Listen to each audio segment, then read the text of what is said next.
He brought his mistress into their home, into the bedroom Vivian had designed herself, into the closet where her things still hung, while the wedding invitations sat in gold envelopes on the kitchen counter, addressed and ready to mail.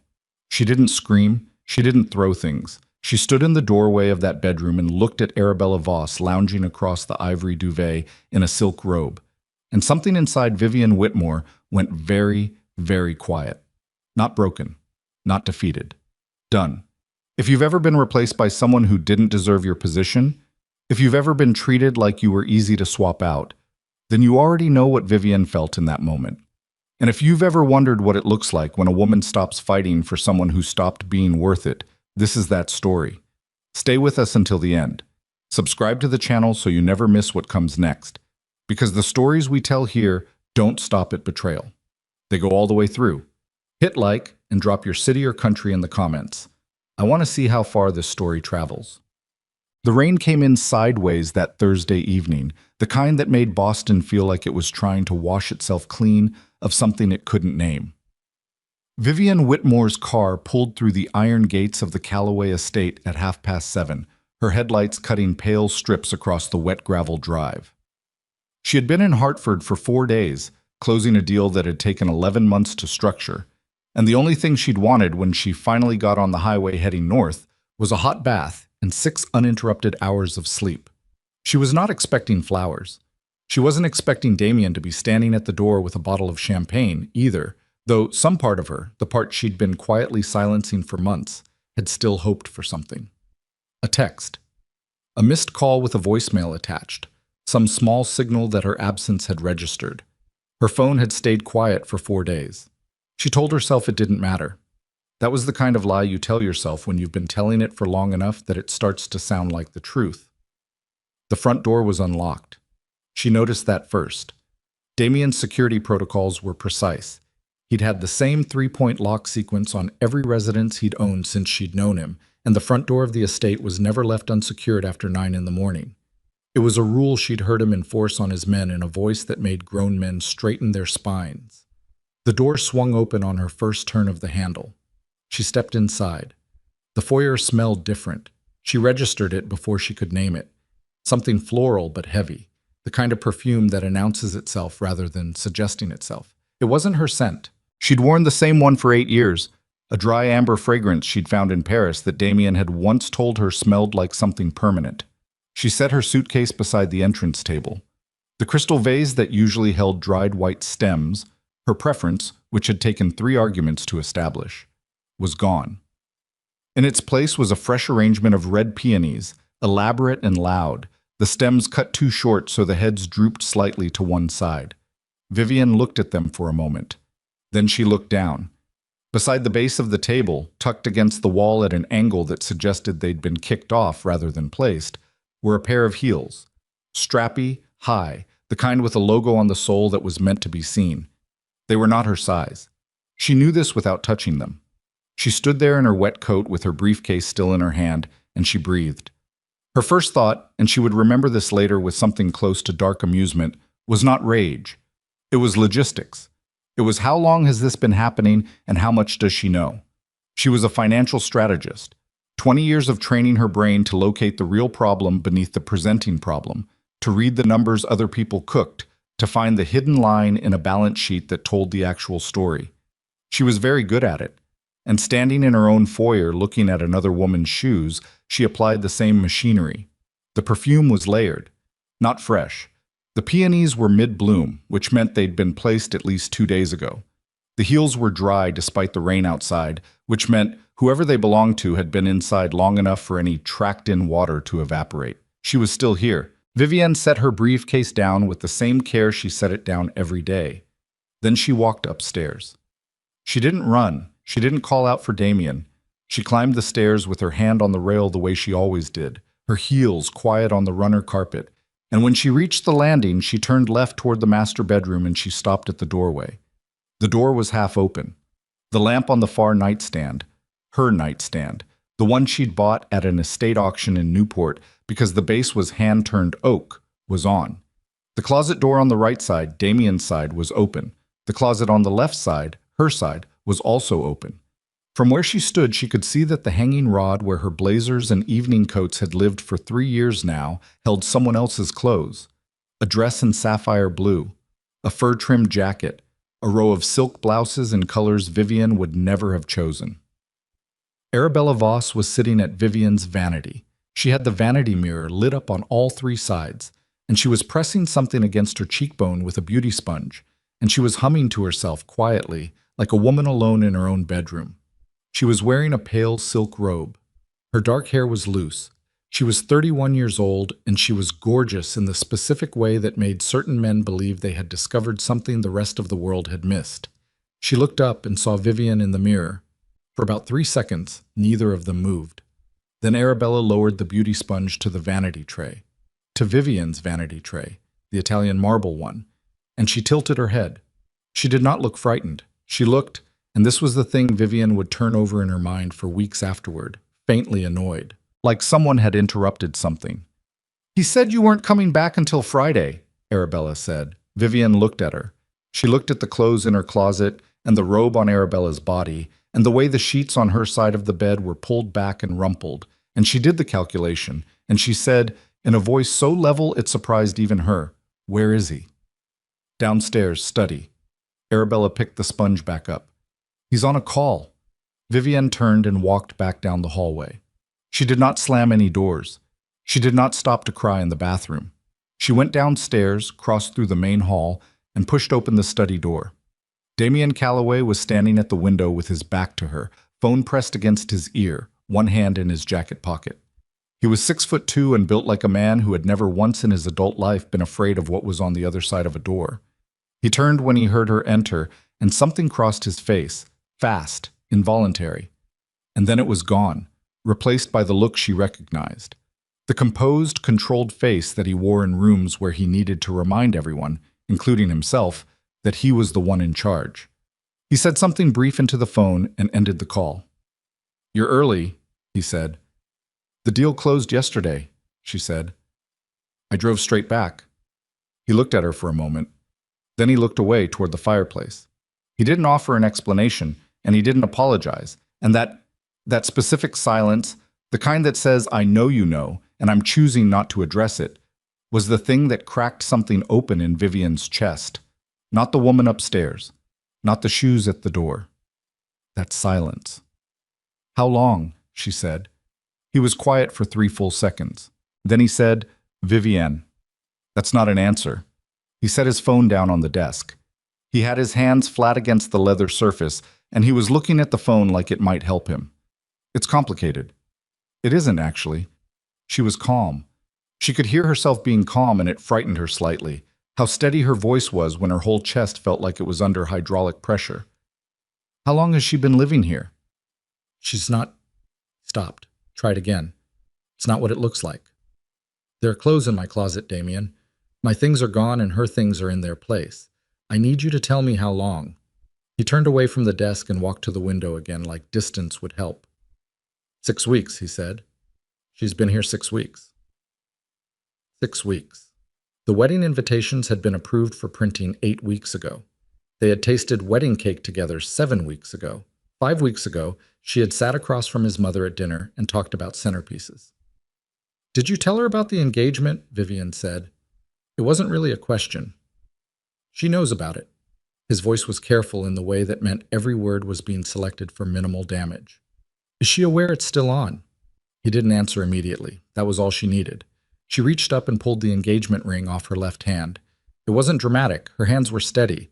The ring was a round-cut diamond, 3.5 carats, set in platinum, chosen by both of them at a jeweler on Newbury Street on a Wednesday afternoon when Damien had been in a good mood, and Vivian had believed that good moods were a foundation rather than a weather pattern. She set it on the corner of his desk.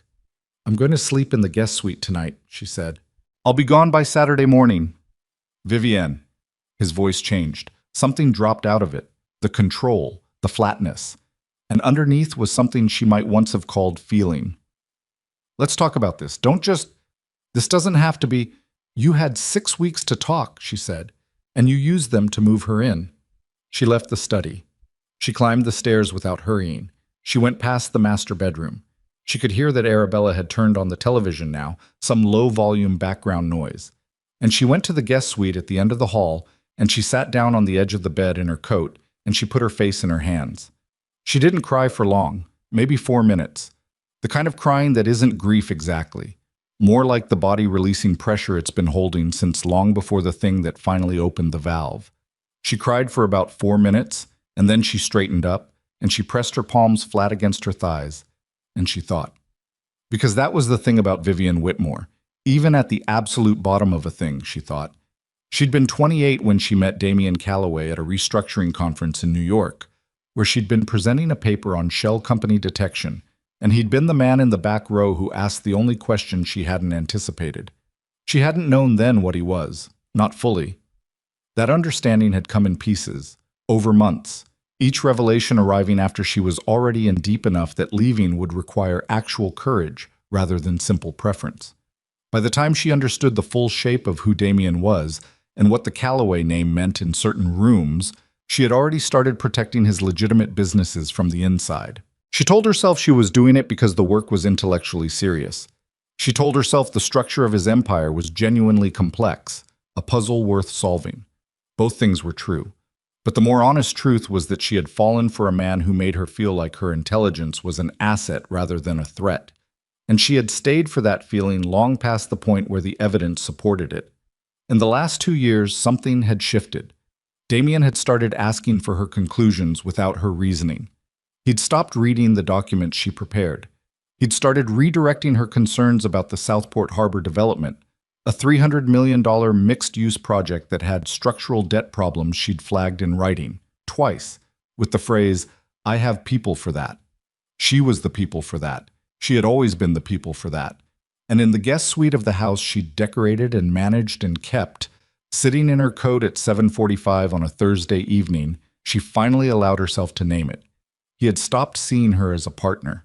She had become part of the infrastructure, something that operated, something that kept the lights on, something that only got noticed when it stopped working. She opened her briefcase and took out her phone.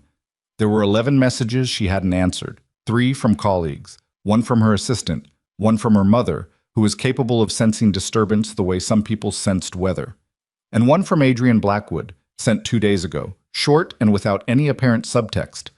Heard you were in Hartford. The Morrow deal? Call me when you surface. A. She held the phone and looked at Adrian's message for a moment. Adrian Blackwood was the CEO of Blackwood Holdings, a private investment firm that controlled more capital than most people would ever think about in their lifetimes. He and Vivian had been professional adversaries for 5 years. They'd competed on 3 acquisition targets. She'd outmaneuvered him on 2 of them. He'd beaten her on the 3rd.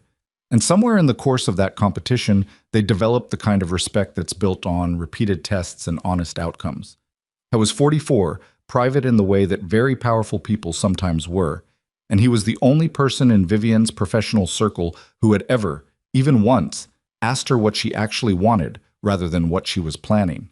She hadn't spoken to him in 3 months. She'd been avoiding it without fully examining why. She put the phone face down on the nightstand. She got up, took off her coat, hung it on the door hook, and started taking stock of what she had in this room. The guest suite had its own bathroom. There were 2 changes of clothes in her travel bag. She always kept a go bag ready, another habit from a decade of deals that moved faster than airline schedules. She had her laptop, her briefcase, and the external hard drive that held everything she'd ever prepared for Damian's legitimate holdings.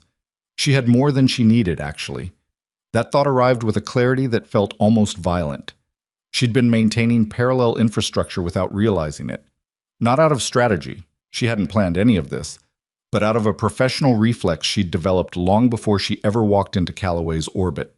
You kept your own systems, you kept your own files, you kept your own name on your own accounts. She'd done all of it, every last piece, because that was how she'd been trained to operate.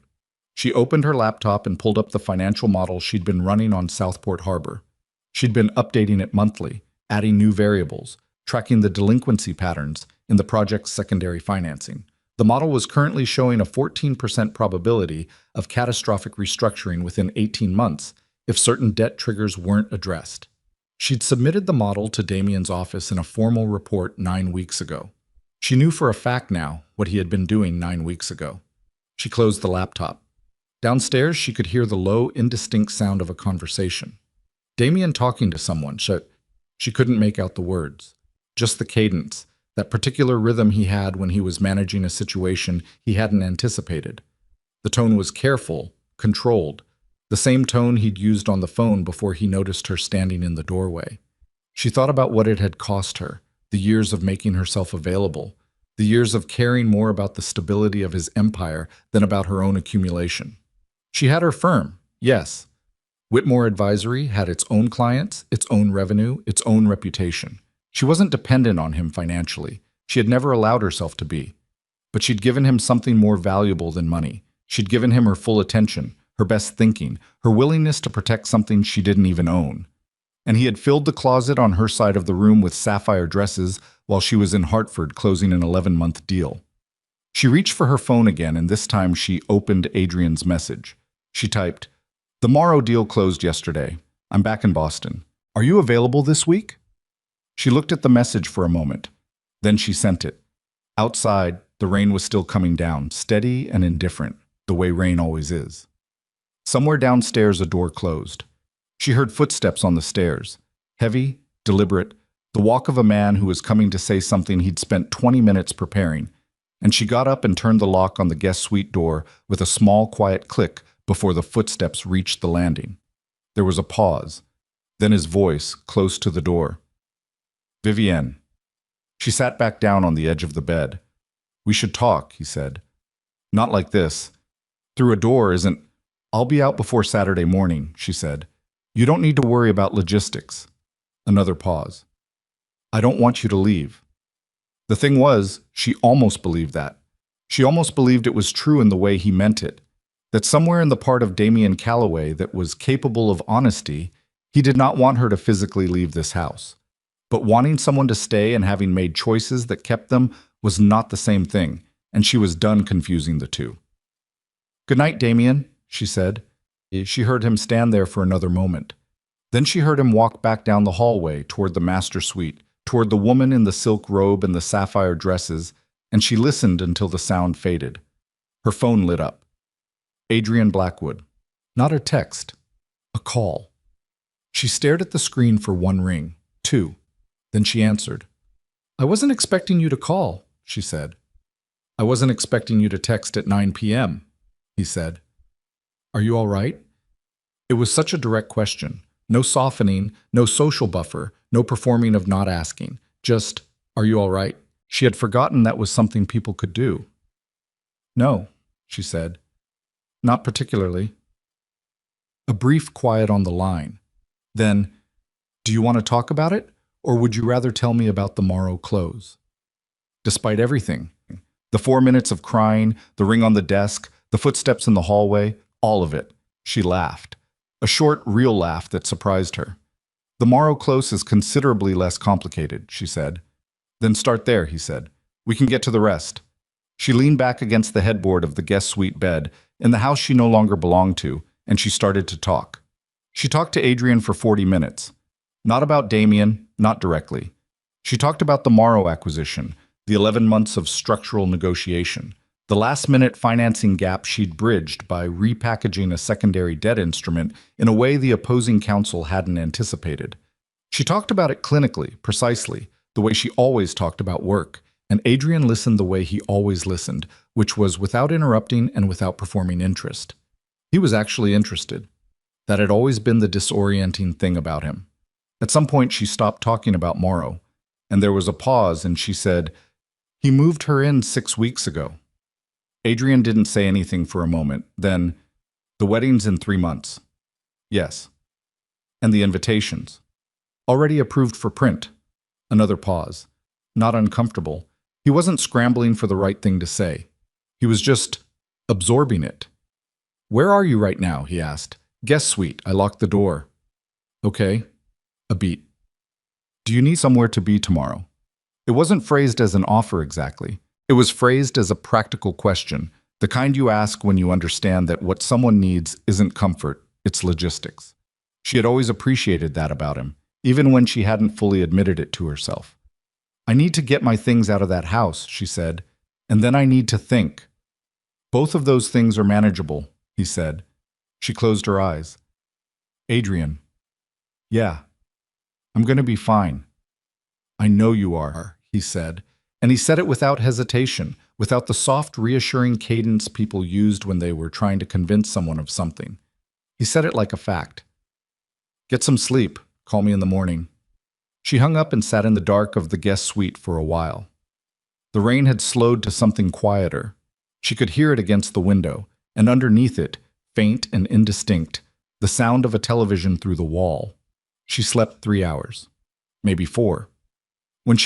It was early, the kind of early that is still almost dark, and she got up without hesitating and started packing. She was methodical.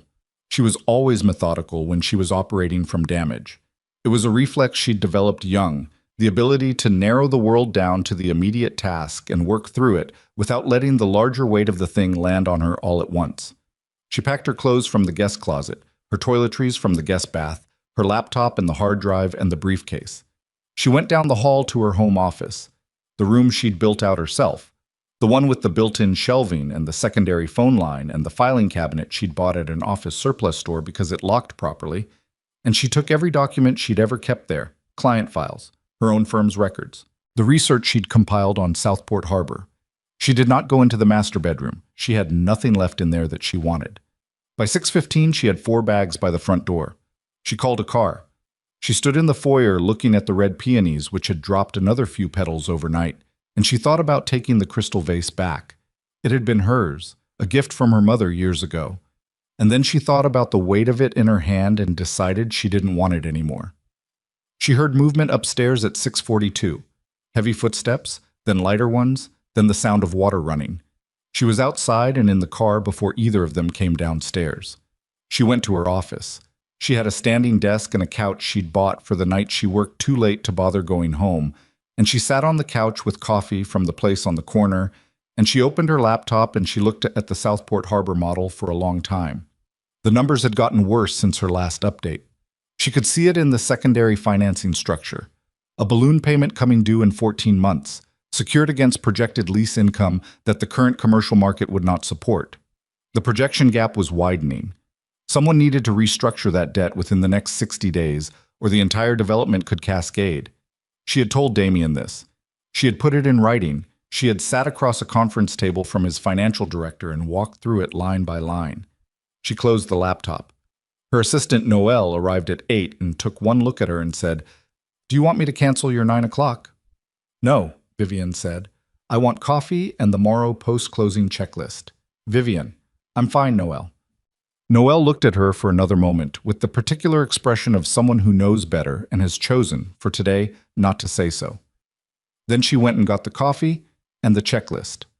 Vivian worked through the morning. She had 6 client calls, 3 document reviews, and a lunch meeting she cut to 40 minutes because the other party wasn't prepared. She was good at this, at filling the hours with tasks that demanded enough concentration to keep the rest of it at arm's length. She had been doing it her whole professional life. It was, she would acknowledge privately, not entirely healthy, but it was effective. At 2 in the afternoon, her phone rang. Damien. She watched it ring. Once, twice, 4 times. It went to voicemail. She did not listen to the voicemail. 20 minutes later, he called again. She sent it to voicemail again. At 4:15, the front desk of her building called up. "There's a Mr. Calloway downstairs. He says he's not leaving." She thought about this. Then she said, "Send him up." She heard the elevator. She heard him in the hallway. Then the knock. 3 firm knocks, the kind that weren't quite aggressive but were close to it. The knock of a man who was managing his own frustration with partial success. She opened the door. Damien Calloway in daylight, in her space, looked different than Damien Calloway in the study of his own house. He looked, for the first time in a long while, slightly uncertain. He was wearing a gray suit without a tie, and he had clearly not slept well, and for a half-second she felt the old reflex, the pull of concern, the impulse to ask if he'd eaten, and she recognized it for what it was and let it pass. "You didn't answer my calls," he said. "I was working." She stepped back from the door. "Come in." He came in. He looked around her office. He'd been there before, not often, maybe 4 times in 3 years. And she watched him take in the way she'd expanded it, the new shelving unit she'd installed, the wall of research boards she used when she was modeling complex acquisitions. "You took the files from the study," he said. "My files," she said. "Yes." He turned to look at her. "Including the Southport work. Especially the Southport work. That research belongs to my firm." His jaw moved. "Those reports were prepared in the context of our what, Damien?" Her voice was flat. "Our engagement? Our partnership? What's the current term for what we were, given the last 6 weeks?" He stopped. He looked at the window. Outside, Boston was doing what Boston did in late October, gray and efficient and indifferent to the dramas of the people in it. "I'm not here to fight with you," he said. "What are you here for?" "To ask you to come back." She waited for more. There wasn't any more. He stood there in his gray suit looking at her the way men sometimes looked at things they'd carelessly broken and only valued once the breaking was done. And she thought about all the reports she'd filed and all the warnings she'd given and all the evenings she'd spent at that kitchen table going through documents while he was somewhere else with Arabella. And the whole weight of it arrived in her chest at once. Not as rage exactly, but as something denser than rage. "You want me to come back?" she said. "Yes." "And Arabella?" A pause. It's complicated." "You keep saying that word," she said. "Complicated. Like it changes what the situation is." "Vivian, is she still in the house?" He didn't answer. "Damien." Her voice was very quiet. "Is she still in the house?" "It's not." "That's a yes," she said. "So what you're asking is for me to come back to a house where your mistress is living. And your position is that this is complicated." He crossed the room in 3 strides and stood close, and she held her ground because she had always held her ground. And he said, in the low voice he used when he was trying to make something feel intimate, "You are the woman I plan to marry. That hasn't changed." "It was already changed before I walked through that door last night," she said. "You changed it. I just arrived after the fact." "I made a mistake," he said, and his voice cracked slightly on the last word. And she recognized that crack because she'd heard it exactly twice before in 8 years. And both times it had been real. He was, she thought, genuinely distressed. That was true. It was also true that genuine distress was not the same as genuine change. She had seen enough restructurings to know the difference between a company in crisis and a company that deserved saving. "I need you to be honest with me," she said. "Not managed, not handled. Honest. Did you intend to marry me while she was living in the house?" His silence had a texture to it. She could feel him working through it, looking for an answer that was true enough to hold but shaped carefully enough not to damage. "That's what I thought," she said. She walked to her desk and picked up the small box she'd put there that morning. She held it out to him. He took it, and inside was the engagement ring, and he stared at it the way men stare at things they understand intellectually but haven't yet felt. "You need to go," she said. "Vivienne. Raw now. Unmanaged. Don't do this." "I'm not doing anything," she said. "I'm standing in my office, which I pay for, asking you to leave it." She kept her voice level. She was proud of that later, how level it stayed. "I mean it, Damien. Go." He left. She stood at the window and watched the street below until she saw him come out of her building, get into the black SUV that was always waiting, and disappear into traffic. Then she sat down. Hard. Like her legs had been waiting for him to leave before giving up the performance. Her hands were not entirely steady. She noticed that. She pressed them flat on the desk until they were. She called Adrian. "He came to my office," she said. "What did he want?" "Me to come back, while she's still there." She exhaled. "I gave him the ring." A brief pause. "How are you?" "I'm..." "Ask me something I can answer." "Okay?" She heard him shift. "Where are you staying tonight?" "I have the office couch." "That's a terrible answer." "It's the only answer I have right now." Another pause, longer. Then, "I have a guest floor at my townhouse. Private entrance, separate from the main house. No strings, no conditions. You can use it until you find something permanent." He said this quickly, the way he said things he'd decided on before the conversation, without the tentative softening that turned offers into negotiations. "It's not charity, it's square footage I'm not using. Think of it as a holding pattern."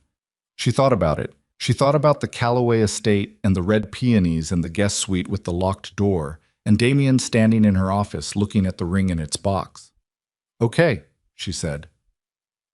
The townhouse was on Commonwealth Avenue, 3 floors of brick and glass in a quiet section of the back bay.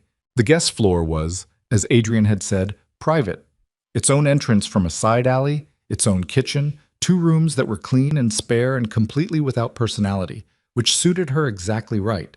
She didn't want anyone else's aesthetic around her. She wanted blank walls and her own thoughts, and the sound of the city at a manageable distance. She was there 4 days before Damien found out.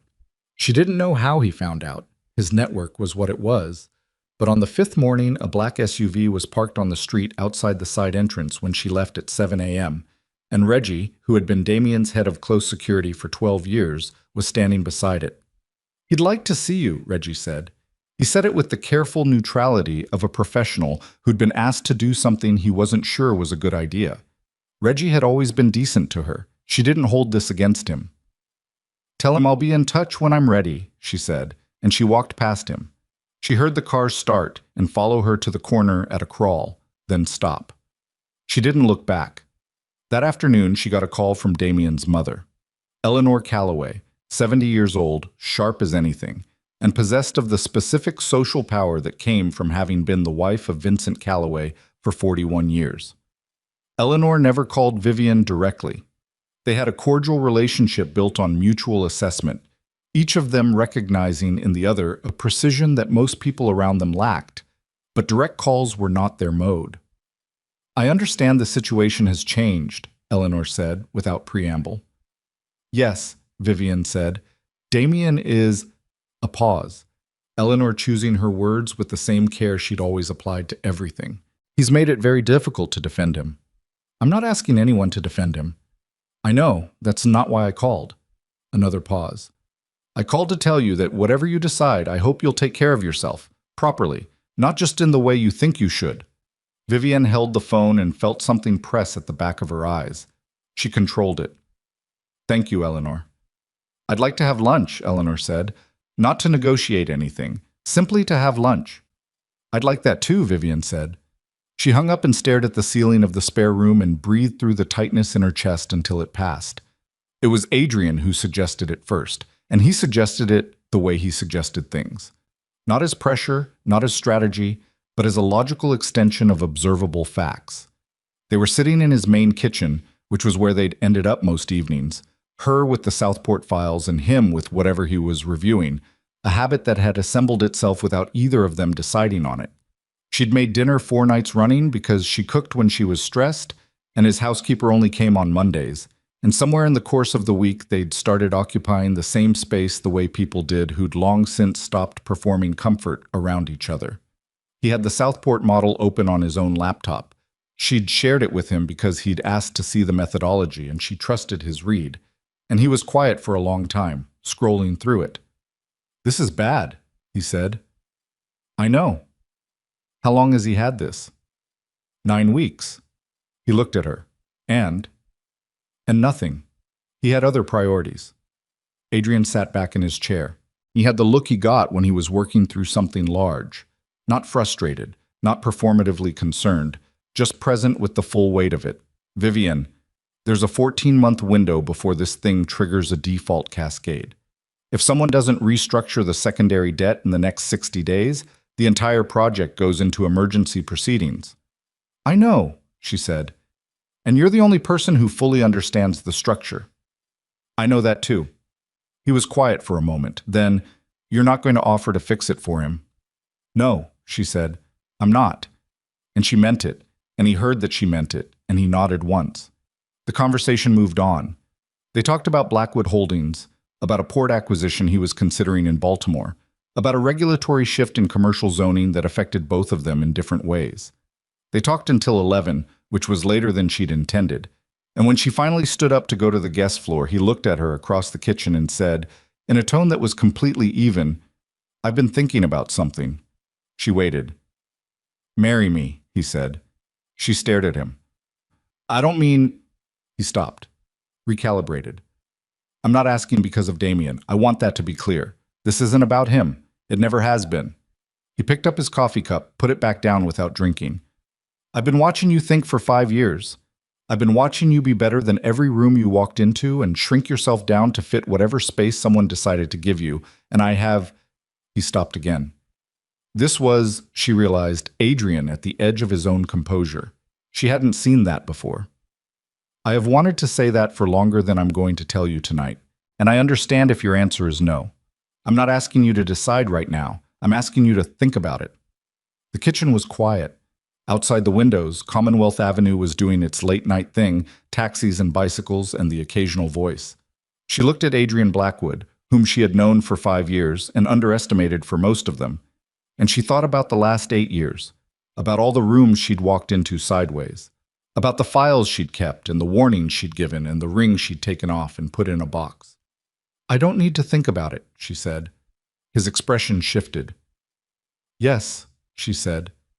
The words sat in the kitchen between them, smaller and more serious than either of them had expected, and neither of them said anything for a moment, and then Adrian set down his coffee cup and crossed the kitchen and stood in front of her and said quietly, Are you sure? I've been sure of approximately 3 things in my entire adult life, she said. You're one of them. They were married 9 days later at the county clerk's office in a room that smelled faintly of floor cleaner, with Noel as witness and a clerk named Marcus, who took his job seriously and made them repeat their vows twice because he wanted them to mean it. She wore her work clothes, a navy blazer, gray slacks, a silk blouse she'd bought in Milan 3 years ago because she'd liked the way it moved. No veil, no flowers, no carefully curated moment. Adrian wore a suit he'd clearly put on that morning without much ceremony. They were not performing anything. That was the point. When Marcus said you may kiss, Adrian looked at her first, a quick questioning look, checking, and she stepped forward and kissed him. And it was not a dramatic kiss. It was the kind you gave someone when you already trusted them, and that was something she hadn't felt in a very long time. They walked out onto the sidewalk into the October cold, and Noel said, I need someone to explain to me what just happened. And Vivian laughed, really laughed, the kind she hadn't done in weeks, and said, I got married. And Noel said, I was there, Vivian. I mean, what is happening? And Adrian said very calmly, We got married. Do you want to get lunch? And Noel looked at him and then at Vivian and said, I'm going to need something stronger than lunch. Damien found out 2 days later. She didn't hear from him directly. She heard from Eleanor first. A short text. I heard. I'm glad you had someone. E. And then from a name she didn't recognize, a message that had clearly come through someone in Damien's circle, a back-channel warning dressed up as information. He knows. He's not handling it well. Then her phone rang, and it was Damien, and this time she answered. Tell me it isn't true, he said. His voice was different, stripped of the management, stripped of the control. She had heard Damien Calloway in anger before, the cold, contained fury that he usually wore like a second suit. But this wasn't that. This was something rawer and less deliberate. It's true, she said. The silence on the line had a physical quality. You married him, he said. You married Adrian Blackwood. Yes. Vivian. And there it was, on the crack again, but wider now, not strategic, not positioned. 9 days. It's been 9 days. 10, she said. I counted. You're punishing me. I'm not punishing anyone. She kept her voice even. She was sitting at her desk with the Southport files in front of her, and her new husband was in a meeting 2 floors down in the building they now shared office space in, which had happened as a natural consequence of moving in, and which neither of them had overthought. And she felt, sitting there, a strange and unfamiliar steadiness. I'm living my life, one that exists without you in it. With him. The word him carried a weight of specific history.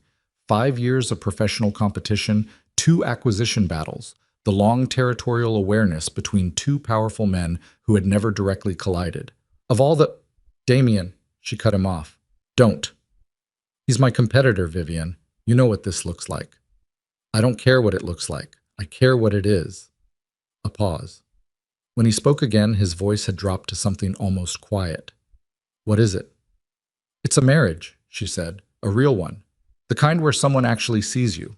She paused. I have to go. I have a client call. We're not finished with this. We were finished with this before I found her shoes by the door, she said. She hung up. She sat for a moment with the phone face down on the desk. Then she flipped it over, opened her calendar, and looked at the date that had been sitting in the back of her mind for 2 weeks. The Harrington Foundation Gala, 4 weeks away. The most significant social event of the Boston philanthropic season, attended by everyone in both Damien's world and Adrian's, the kind of event at which the two of them appearing together would mean something that no amount of private conversation could undo. She had attended it for 3 years as Damien Calloway's fiancée. This year she would attend it as Adrian Blackwood's wife. She thought about that. She thought about Damien in a room, looking across it, and she thought about the Southport model and the 14-month window and the balloon payment coming due. And she felt the specific chill of someone who understands that the ground beneath a certain empire is already moving, and that the man standing on it has no idea because the one person who would have told him is no longer available to do so. She picked up her pen and wrote one thing on the yellow legal pad beside the files. Southport, 60 days. Then she closed the pad, picked up her phone, and dialed her first client of the afternoon. The 60 days she'd written on the legal pad passed faster than she expected, the way time always compressed when you were doing real work. She didn't intervene in Southport. She had decided that in the kitchen on Commonwealth Avenue, and she held to it the way she held to most decisions. Not with drama, not with repeated internal deliberation, just with the flat consistency of someone who had made a choice and intended to live inside it. The model sat in her files, updated weekly out of professional reflex, and she looked at it the way you looked at a weather system moving toward a coastline you no longer lived on. The work she was doing instead was her own. 3 new acquisition targets, 2 of which she'd brought in through relationships she'd built, independent of anything Calloway adjacent, one of which was the most technically complex restructuring she'd undertaken in her career. She was in the office by 7 most mornings. She left when the work was done, which was usually after 8. Adrian was frequently still working when she got back, and they had developed a rhythm around this that required no negotiation. Dinner late, conversation that ranged from the professional to the personal without announcement, a domesticity that was functional and real and entirely unlike anything she had experienced before. She realized one morning while standing at the kitchen window with her coffee, not performing contentment. She was actually content. That distinction mattered enormously to her. The Harrington Gala was on a Friday. She spent no unusual amount of time getting ready. She had a black evening gown she'd bought 2 years ago and never worn. She'd purchased it for an event that Damien had canceled at the last minute due to something she hadn't been told the full details of, which she now understood differently. And she wore it with a pair of diamond earrings that had been her grandmother's and no other jewelry. She did her own makeup. She was not nervous. She was, if anything, very quiet inside, the kind of quiet that arrived before something she already understood was coming. Adrian appeared in the doorway of their bedroom. They had moved her things to the main floor 3 weeks in, another thing that had happened without a formal conversation about it, and looked at her and said nothing for a moment. "What?" she said. "Nothing," he said. "You look like yourself." She turned back to the mirror. "That's either a compliment or very boring." "It's a compliment," he said. The gala was held at the Harrington Estate in Brookline, a property that made even the Calloway house look restrained. 700 guests, a string quartet in the East Room, catering that cost more per plate than most people made in a week. Vivian had attended this event enough times to know its geography, who stood where, who moved in whose orbit, which rooms were for being seen, and which were for actual conversation. She walked in on Adrian's arm and the room did not stop. But it shifted. She felt it, the quality of attention changing in the way it changed when something happened that people hadn't prepared a social response for. The looks were quick, some of them, and some were slower, and a few people smiled with the particular warmth of people who had never especially liked Damien Calloway. Eleanor Calloway was in the far room near the windows. Vivian saw her first and crossed to her without hesitating, because of the lunch they'd had 2 weeks ago and because Eleanor deserved the directness. Eleanor took her hands and held them and said, "You look well," and meant it, and said nothing about Damien, and that restraint was its own form of grace. She was speaking to a foundation board member near the main staircase when she felt the room shift again.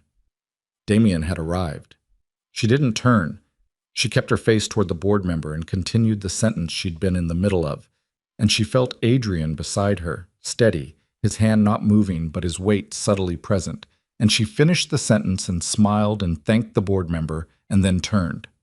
Damien was across the ballroom. He was wearing black tie, and he was with two men from his organization who always appeared at these events as something between an entourage and a security detail, and he was looking directly at her. He looked like a man who had spent 3 weeks rehearsing something and had just arrived at the moment of delivery, only to find the script didn't fit the room. She held his look for 3 seconds. Then she turned to Adrian and said something about the Foundation's waterfront initiative, which they had actually discussed in the car, and she did not look back. Damien came to her 40 minutes later. She was standing near the bar with a glass of sparkling water. She'd stopped drinking at events years ago, another professional reflex. And he came up beside her and did not greet Adrian, who was 4 feet away talking to a Port Authority commissioner, and he said quietly, "I need to speak with you." "You're speaking with me," she said, "alone." She looked at him. He was controlled again, the composed face back in place, but underneath it something was moving. She could see it in the set of his jaw, the way he was holding his shoulders. "I'm at a gala," she said. "I don't leave rooms with my ex at galas." "This isn't about us," he said. "It's about Southport." She kept her expression neutral. "Then speak to your financial team." "I did." A pause. Something crossed his face. "They don't know what I know. And I think you already know what I know. I think you've known for months." She took a small sip of water. "I filed 2 reports on Southport Harbor with your office. Both were documented, time-stamped, and delivered through proper channels. I need you to help me fix it." "No," she said. His expression changed. Not rage, not yet, but the precursor to it, the tightening. "Vivian, this isn't a personal decision. There are 300 people with investment positions in that project. I know what's in that project," she said, and her voice was very quiet. "I built the entire financial analysis from the ground up. I told you what was wrong. I told you twice. In writing." She looked at him steadily. "That's where my obligation ended." "Your obligation?" He stopped himself. Breathed. "You're talking about obligation. We were going to be married." "And you moved your mistress into our home," she said. "Those 2 facts are not separate." He looked at her for a long moment. Then he looked at Adrian across the room, who was still talking to the commissioner and had not looked over, and his expression did something complicated. "How long?" Damien said. "How long before it collapses?" She set her glass on the bar. 60 days, she said, maybe 65. The balloon payment triggers in 14 months, but the secondary lender is already watching the lease income gap. Once they issue a formal notice, the primary investors will have 30 days to respond, or the restructuring goes to emergency proceedings. You don't have time to find a new analyst, build a new model, and engineer a solution. You needed to start this 8 weeks ago. He absorbed this.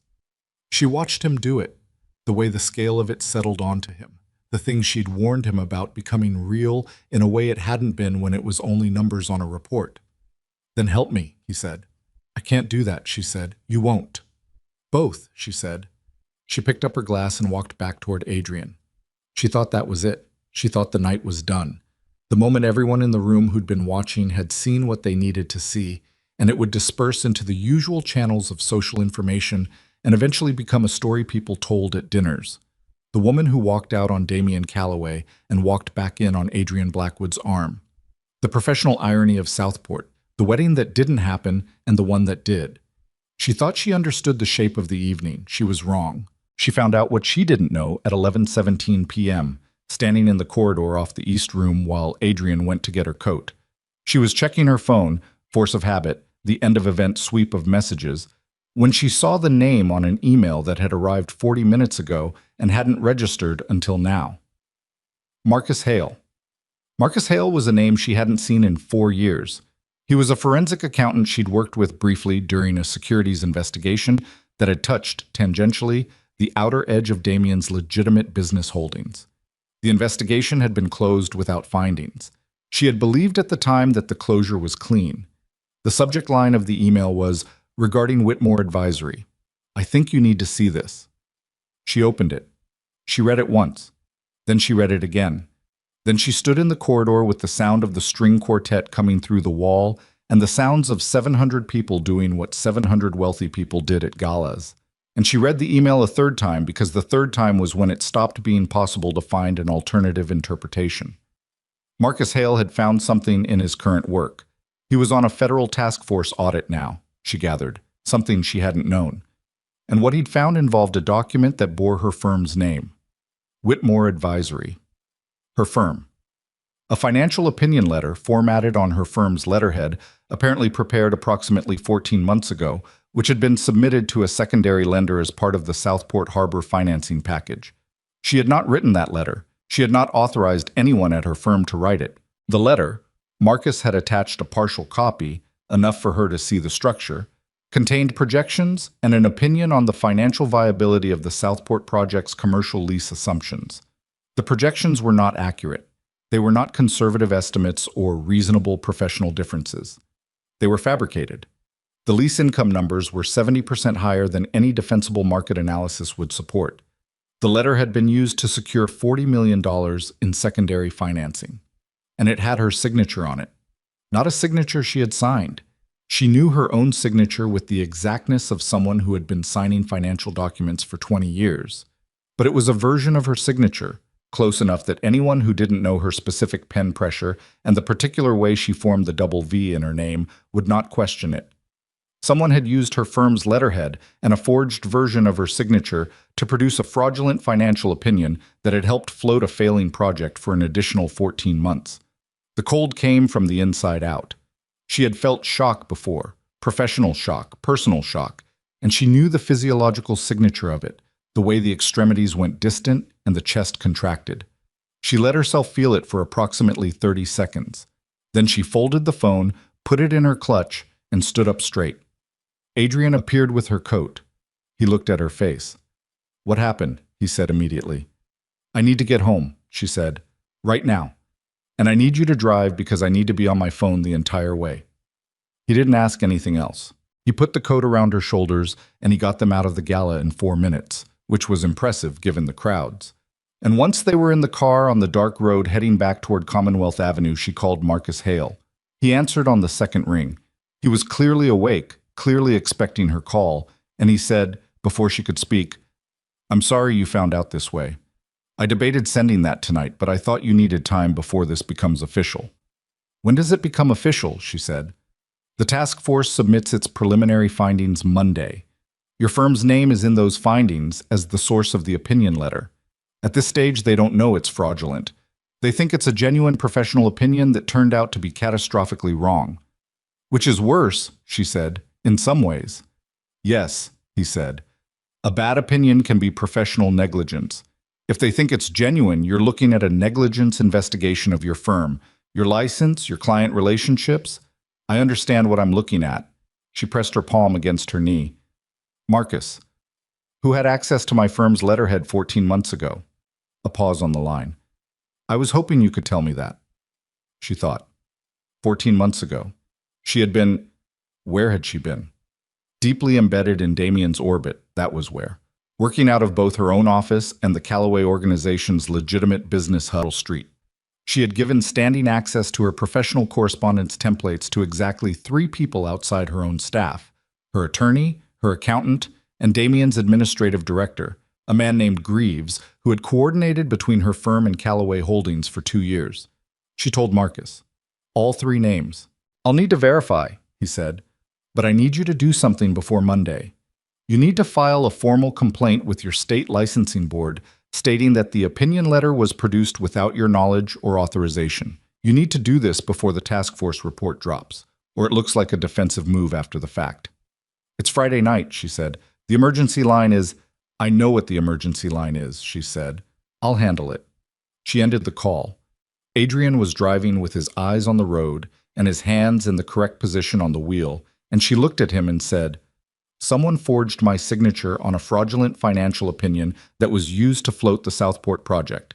His hands did not move on the wheel. His expression did not perform alarm. He just looked at the road for 2 more seconds and then said, "When was the letter dated?" 14 months ago.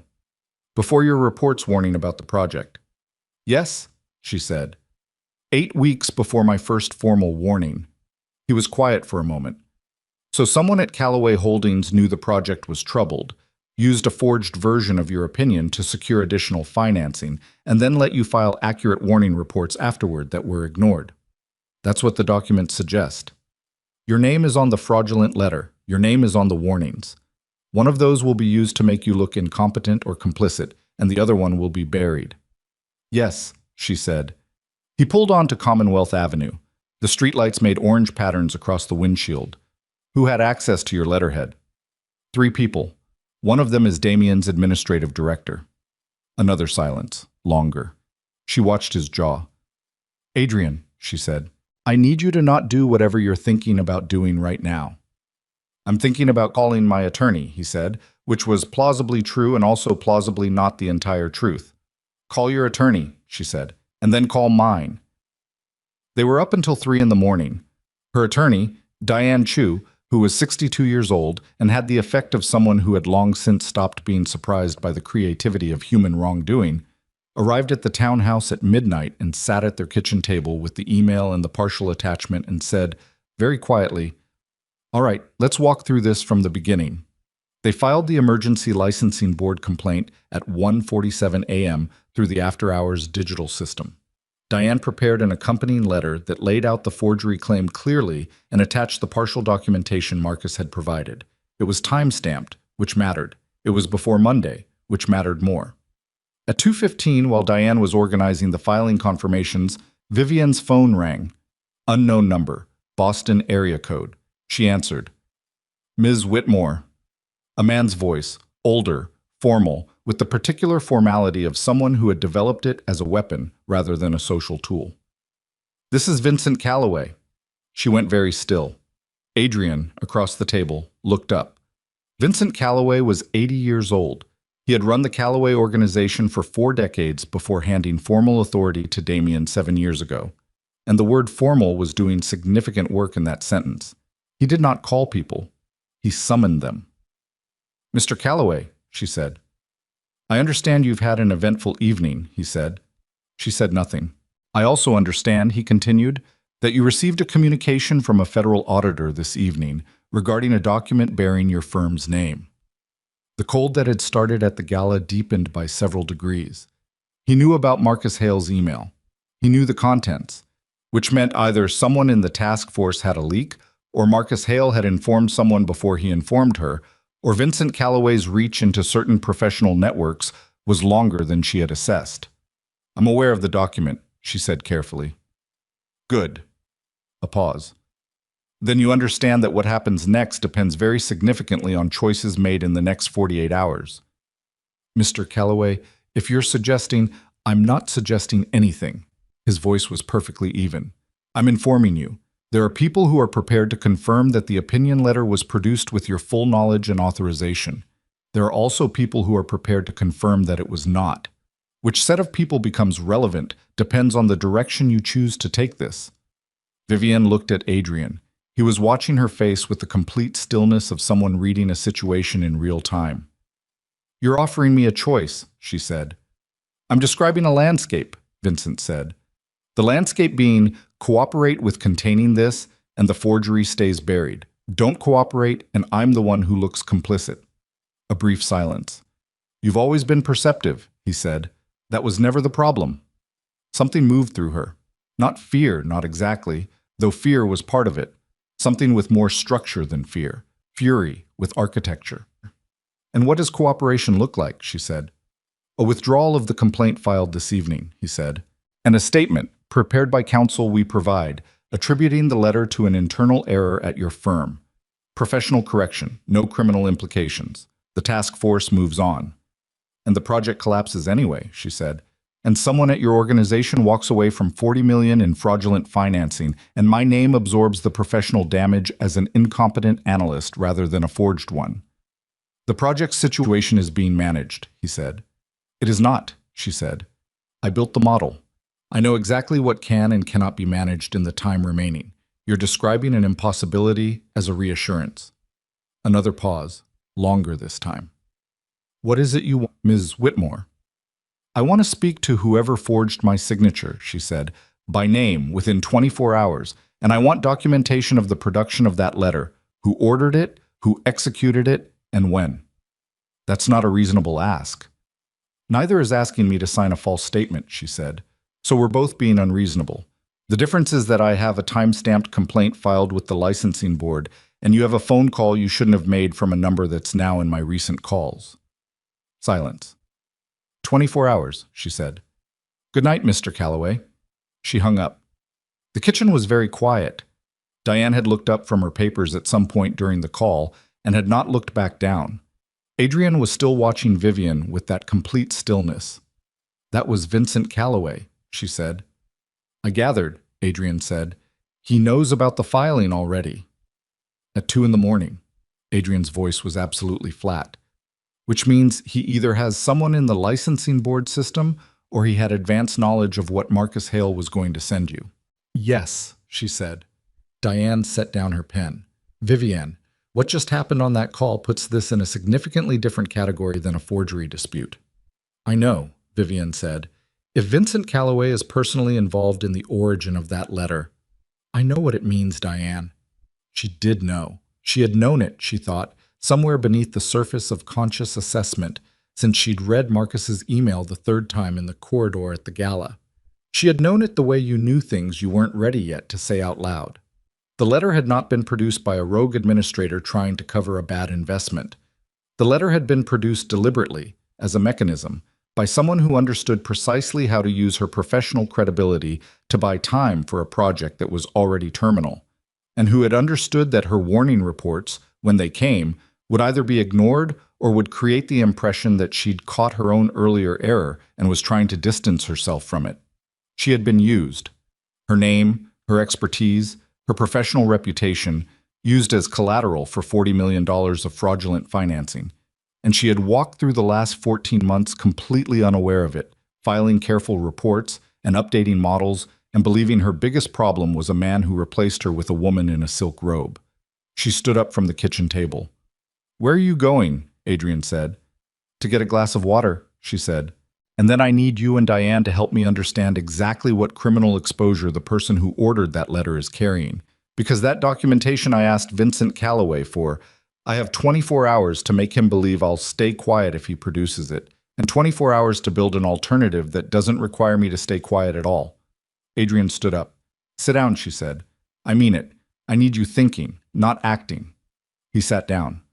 She got her water. She stood at the sink for a moment, looking at the dark window, at her own reflection in it, the black evening gown, the diamond earrings, the face of a woman who had come to a gala believing the worst was already behind her. She pressed her fingers against the counter until the trembling in them stopped. Then she turned around and went back to the table. She didn't sleep.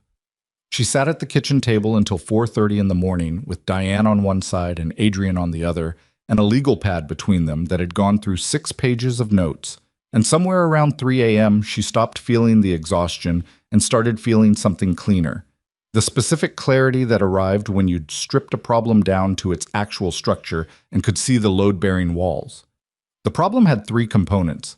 The first was the fraudulent opinion letter, which existed and had her forged signature on it, and had been used to secure $40 million in financing. The second was Vincent Calloway's call, which constituted, depending on how a prosecutor read it, either a witness intimidation attempt or an obstruction of a federal audit process. The third was the documentation she'd demanded, which Vincent would either produce, in which case she'd have evidence of the conspiracy's internal structure, or refuse to produce, in which case she'd have his refusal on a phone record at 2:15 in the morning and could build from there. She needed him to do one or the other. She couldn't have him go quiet. He won't go quiet, Adrian said when she said this out loud. He called you at 2 in the morning because he's frightened. Frightened men don't go quiet. Frightened men also don't produce documentation that implicates them in a federal fraud, Diane said. No, Vivian said, but they do make a second move, and the second move tells you what they have and what they're protecting. She looked at the yellow legal pad. The name she kept coming back to was Greaves. Martin Greaves, Damien's administrative director, who had possessed standing access to her professional templates, and who had been, for 2 years, the coordination point between Whitmore Advisory and Calloway Holdings' legitimate business operations. She had liked Greaves. He was organized, precise, humorless in a way she respected. She had trusted him with more operational access than she'd given most people. The thought of that trust being the mechanism of her exposure was something she put to the side. She could feel it later. Right now, she needed it as information, not as injury. At 4:45, she sent Marcus Hale a text. I need the full copy of the letter, however you can get it to me, however unofficial, before Monday morning. I understand what I'm asking. He replied in 11 minutes. I'll have it to you by Sunday noon. Be careful. She put the phone down. Go to bed, she said to Diane. I need you functional on Sunday, and you're not going to be functional if you stay here. Diane looked at her with the expression of a woman who had been practicing law for 35 years and knew when her client was managing her. Call me before you make any moves. I will. After Diane left, the house was quiet. Adrian stood at the kitchen window with his back to her, hands in his pockets, and the particular set of his shoulders told her he was working through something he hadn't said yet. Say it, she said. He turned. Greaves didn't do this alone. I know. Someone above Greaves authorized access to your letterhead and your signature model. That someone understood exactly what the letter would be used for and understood that if the project collapsed, which they apparently already knew it would, your professional reputation was the buffer. Yes. Vivian. He came and sat across from her. How high does this go? She looked at the legal pad. I don't know yet.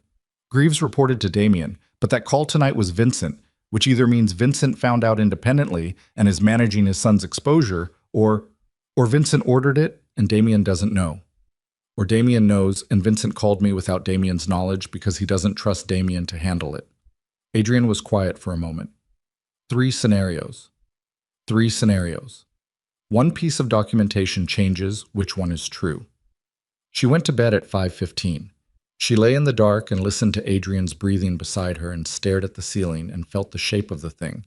Not the fear of it, not yet, but the architectural reality of it. Someone had built a trap using her name as the foundation, and she had walked through the last 14 months not knowing she was inside it. She slept 2 hours. She woke at 7:20 and got up and made coffee, and by 8 she was at her desk with the Southport financial model open and a second document beside it. Everything she knew about the production and circulation of financial opinion letters within the Callaway Holdings legitimate business pipeline. She worked through Saturday. Adrian brought her food at intervals without comment. At 12:14 on Sunday, Marcus Hale's email arrived with a PDF attached. The full letter was 6 pages. She read it slowly, the way she read everything that mattered, and on the 3rd page she found what she'd been looking for without knowing she was looking for it. A footnote in the financial methodology section that referenced a data source she recognized with a specificity that stopped her cold. It was a proprietary market analysis framework, her framework, one she had developed herself over 4 years, and that existed in complete form in exactly one place, the internal files of Whitmore Advisory. Not in any shared drive, not in any document she'd provided to Callaway Holdings. In her own firm's internal system, accessible only to her and to one other person she'd granted temporary system access to 14 months ago. Martin Greaves had asked for that access to retrieve a historical lease comparison document for a different project. She had granted it for 72 hours and then revoked it. She had a log of the access grant. She had a log of the revocation. What she did not have, had not thought to check, was a log of what he'd copied during those 72 hours. She picked up her phone and called her IT director, who picked up on a Sunday because she paid him well, and he understood that certain calls were not about business hours. I need the access logs from 14 months ago, she said. Specifically the third-party temporary access window for Greaves, Martin, Callaway Holdings. I need to know every file he opened and whether any were copied or exported.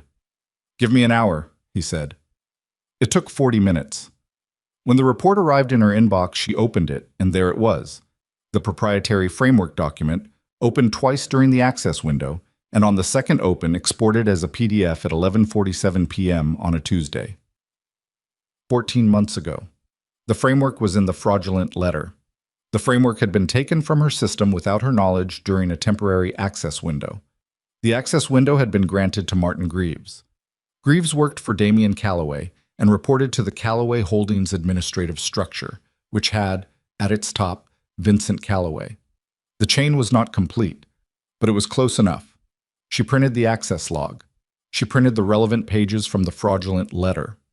She set them side by side on her desk and looked at them the way she looked at a balance sheet that had finally aligned, and she let herself feel for exactly 30 seconds the cold satisfaction of a proof completed. Then her phone rang. It was Damien. She answered. "I know you got a call Friday night," he said. His voice was tight, not the stripped, raw quality it had carried at the gala. Something harder than that. "I know what my father said to you." She said nothing. "Vivian, I need you to hear me. I didn't know about the letter." She kept her voice level. "When did you find out?" A pause. 3 weeks ago. One of my auditors flagged an inconsistency in the Southport financing package and pulled the supporting documents. His breath was audible. I confronted Greaves on Thursday, and he confirmed it. He said it was authorized at a level above his.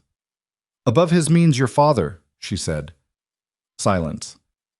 "Damien," she kept her voice very even, "your father called me at 2 in the morning and told me to withdraw the complaint I filed with the licensing board, or the people who could confirm the forgery would instead confirm that the letter was genuine and I authorized it." A sound came through the phone. Not quite a word. Something between an exhale and a curse. "He doesn't have the standing to make that offer. Those people would be exposed the moment they— He's doing it anyway," she said, which tells you what he thinks his options are. Another pause. When Damien spoke again, his voice had changed again. Something beneath the hardness. Something she hadn't heard in a long time. Something she categorized precisely as a man confronting the full weight of his own inheritance. "I'm going to deal with this." "How?" "I'm going to my father tonight." "Damien." She stopped. Looked at the printed documents on her desk. "Don't tell him what you know. Not before Monday. If he thinks you're moving against him, he'll accelerate whatever he has positioned, and you won't know what's been executed until after it's done." A long pause. "Why are you telling me that?" "Because if your father engineers this badly, everyone in that financing chain goes down with the project, including you, including people who had nothing to do with the letter." She pressed her fingers flat on the desk. "I don't want you in prison, Damien. That's not what this is." I was quiet for a moment. "What do you want?" "The truth. On the record. From Greaves. In writing. Before Monday morning." "That's—" He stopped. "I can't guarantee—" "I know you can't guarantee it," she said. "I'm telling you what I need. What you do with that is your decision." She hung up. Adrian was in the doorway. She didn't know how long he'd been there. "How much of that did you hear?" she said. "Enough," he said. He came into the room and sat in the chair across from her desk. "You just told Damien Calloway how to protect himself." "I told him not to tip his father before Monday," she said. "That's not protection. That's harm reduction for the innocent people in the financing chain." She looked at the documents. "And it keeps Vincent from knowing what I have until I decide what to do with it. Which is—" "I'm going to the task force directly," she said, "Monday morning before their report drops. With the access logs, the full letter, the phone record of Vincent's call, and whatever Greaves produces if Damien can move him.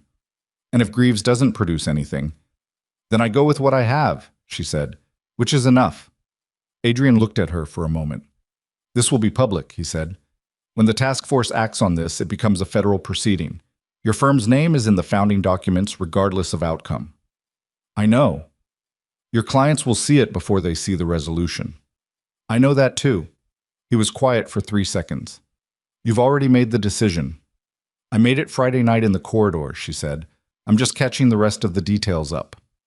Sunday evening at 8:43 p.m., she received a text from an unknown number that contained a 6-word message and a document attachment from Greaves. He wants immunity consideration.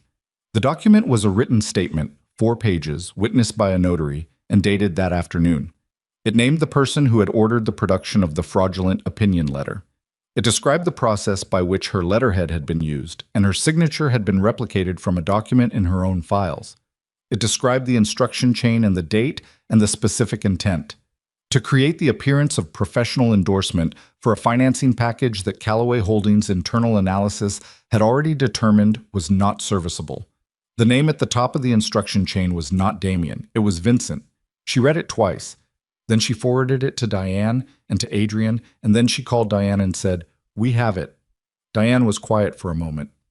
"This changes the Monday filing considerably." I know. This is not a forgery complaint anymore, Vivian. This is evidence in a federal fraud investigation. If we take this to the task force, we take it to the task force, Vivian said. They will use it. The proceeding will be significant. Vincent Calloway is... I know who he is, Vivian said. File it. She put the phone down. The house was quiet. She could hear Adrian in the kitchen, the sound of water, the small domestic sound of movement in a house where someone else was present. She sat at her desk in the dark with the desk lamp on, and she thought about 14 months of being inside a trap she couldn't see, and about the women's shoes at the foyer door, and about the engagement ring on the corner of a desk, and about a county clerk's office smelling of floor cleaner, and about the specific quality of Adrian's voice on the phone that first Thursday night when he'd asked if she was all right. She turned off the desk lamp. Monday arrived the way Mondays arrived after nights like that, gray and functional, completely indifferent to what it was being asked to carry. Diane met her at the federal building at 8:15. They were in a conference room with 2 members of the task force by 8:45. Vivian had the access logs, the full fraudulent letter, the notarized Greaves statement, the phone record of Vincent Calloway's 2 a.m. call, and the time-stamped licensing board complaint she'd filed Friday night at 1:47 a.m. She laid them on the table in order, not dramatically, with the same movement she used when she presented financial models to boards, clean, sequential, each document in its position. The senior task force member, a woman named Agent Reyes, who had the eyes of someone who had been lied to by very sophisticated people for a very long time and had stopped being surprised by it, picked up the Greaves statement and read 3 pages before she looked up. "When did you receive this?" she said. 8:43 Sunday evening, Vivian said. And the phone record. 2:15 Saturday morning. Agent Reyes looked at her colleague. Something passed between them. "Ms. Whitmore," Reyes said, "I need to ask you a direct question and I need a direct answer. Did you have any knowledge of the contents of this opinion letter prior to receiving Mr. Hale's email Friday evening?" "No," Vivian said.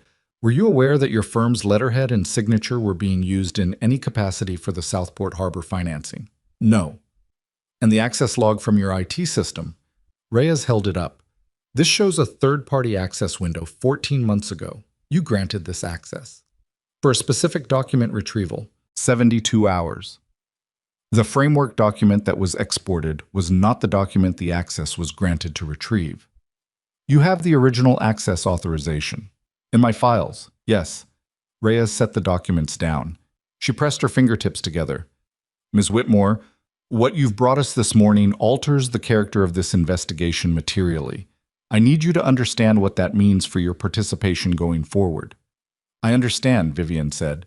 "We will need your full cooperation. Every document you've referenced here, your IT logs, your original files, your communication records for the relevant period, this will not be brief." "I know," she said, "and the Calloway name is going to be significant news when this becomes public. Are you prepared for the attention that attaches to being a key witness in this kind of proceeding?" She looked at Reyes across the table. She thought about Friday night in the corridor, about the email she'd read 3 times, about Vincent's voice at 2 in the morning with its perfect, weaponized calm. She thought about what it had cost her. Not the engagement, not the house, not the years of work she'd poured into an empire that had used her name as a forged guarantee, but the thing beneath all of that. The fundamental violation of having her professional identity used without her knowledge by people who had calculated that she was the correct tool for a particular job. "I've been prepared since Friday night," she said. The meeting ran 3 hours. When she walked out of the federal building into the November cold, Adrian was waiting on the steps. He hadn't been inside. She'd told him not to come, that this was hers to walk into alone, and he'd agreed without making it a negotiation. I was standing with his hands in his coat pockets, and his collar turned up, and he looked at her when she came through the door. "Done," she said. "All of it." "All of it?" He nodded once. They stood there for a moment on the federal building steps with the city moving around them. The ordinary Monday morning machinery of Boston, indifferent to the fact that something had just been set in motion that would not be stopped. "Now what?" he said. "Now we wait," she said, "and we go to work." They went to work. The task force moved faster than she'd expected. Federal investigations of this scope usually ground through months of procedural accumulation before anything visible happened, But the Greaves statement was clean, and the phone record was unambiguous, and the access logs were time-stamped by a third-party IT system that had no connection to anyone in the Callaway organization. By Thursday, Greaves had been formally interviewed. By Friday, the scope of the investigation had been expanded. She knew these things because Agent Reyes called her once a day with brief, careful updates that told her the investigation was progressing without telling her specifics that weren't her business. She appreciated that. Reyes treated her like a professional, not like a victim, and the distinction mattered more than she would have expected. On Thursday evening, Damien called. "They brought Greaves in," he said. "I know." "My father—" He stopped. She heard him breathe. "He's retained counsel." "That's his right," she said. "Vivian." His voice was rough in a way it hadn't been before. Not raw the way it had been at the gala, not controlled the way it had been in the study. Something stripped of both those layers. "I need you to know that I didn't know." "I believe you," she said. A pause. "You do." "About the letter, yes. I believe you didn't know." She kept her voice even. "I also believe that the conditions that made it possible, the way you'd structured your operations, the way you'd delegated authority, the way you'd stopped paying attention to your own financial architecture, those were your choices, not your father's." He was quiet. "You handed him the tools," she said, "because you stopped looking." Another long silence. When he spoke, his voice was very quiet. "I know." "I know you know," she said. "That's all I have to say about it." She ended the call. The following week, Vincent Callaway was formally served with a federal target letter. It was not yet an indictment. That would take months more. But a target letter was specific in what it communicated, and it communicated to everyone who needed to know that the direction of the investigation had a name at the end of it. The news moved through the channels it always moved through in Boston. Legal circles first, then financial, then the broader social architecture that connected the two. By Tuesday, it had reached the kind of people who read the business section before the front page. By Wednesday, it had become the front page. Vivian's name appeared in the coverage as a witness and a victim of the forgery. The task force had managed that characterization with the precision of people who understood that the public framing of a key witness mattered to the proceeding's integrity. She read the first article at her desk at 6:30 in the morning with her coffee, and then she put her phone face down and went back to the acquisition restructuring she'd been working on since 5. Noelle came in at 8 and looked at her and said, "You are a genuinely unusual person, do you know that?" "Get me the Morrow post-closing corrections," Vivian said, and closed the door. That Friday, 3 client calls came in from people who had seen the coverage and wanted to understand its implications for their relationship with Whitmore Advisory. She took all 3 calls herself. She explained the situation clearly, without embellishment or minimization, and she answered questions directly. By the end of the 3rd call, all 3 clients had confirmed they were staying. She told Adrian that evening, and he said, "Of course they are," with the particular conviction of someone who had never doubted it, and she thought, not for the first time, that being believed by someone who understood exactly what you were worth was a different kind of feeling than she'd previously had access to. The Harrington Gala felt like a year ago. It had been 17 days. On the 18th day, Martin Greaves entered a formal cooperation agreement with the task force and began detailed testimony. Vivian did not know the specifics of what he said. She knew from Reyes's Friday call that it was consistent with his written statement and that it was comprehensive. She knew the word comprehensive in this context meant that it went further than the original statement, and that going further meant the instruction chain was fully documented. That evening, she sat in the kitchen with Adrian and the ordinary sounds of a shared life around her. His laptop, her files, the radiator doing what old radiators did in November in Boston. And she felt the tiredness finally arrive. Not the operational exhaustion of the last 3 weeks. The deeper kind. The kind that came when the acute phase of something ended and the body allowed itself to acknowledge what it had been carrying. She put down her pen. She looked at her hands. They were steady. "Adrian," she said. He looked up. "I want to go somewhere for the weekend," she said. "Somewhere that isn't Boston." He closed his laptop. "Yes," he said. "Where?" "I don't know," she said. "Somewhere with no coverage and no calls and something worth looking at." "Maine," he said. "I have a house on the coast. I haven't been there in 2 years." She looked at him. "You have a house in Maine you haven't mentioned." You've had things on your mind, he said. She laughed. It came up from somewhere below the tiredness. We're going to have a conversation about full disclosure. We can have it in Maine, he said. They left Friday afternoon and drove north through the November dark with music she'd chosen because it didn't demand anything of her. And at some point past Portland, the road narrowed and the trees came in close on both sides, and she put her head back against the headrest and looked at the dark between the branches and breathed. The house was on a point, small and weather-beaten, with windows that looked at nothing but water. They arrived past 9. It was cold enough that their breath showed. She stood on the deck with her coat on and looked at the black water and the stars, which were extraordinary up here, away from the city light, the kind of stars that made the scale of everything else contract to its correct proportion. Adrian stood beside her, not touching, just present, the way he'd been present for the last 3 weeks, with the particular quality of someone who understood that company was not the same as intrusion. I want to stay until Sunday night, she said. I cleared Monday morning already, he said. She looked at the water. She thought about the federal building and the conference room and Agent Reyes and the documents laid out in order. She thought about the panel of stars and the scale of things. It's not over, she said. The proceeding is going to go on for months. I know. My name is going to stay in it. I know that too. She turned to look at him. In the dark, with the water behind him, he looked like himself. Not managed, not performing anything. Just a man standing on a deck in November in Maine who had shown up for 3 weeks of something very difficult and had not once made it about himself. Thank you, she said. He looked at her. For what specifically? For not trying to fix it, she said. For just staying in the room. He was quiet for a moment. That's what you do, he said, when something matters. She looked back at the water. Behind her, back in Boston, the machinery she'd set in motion was still turning.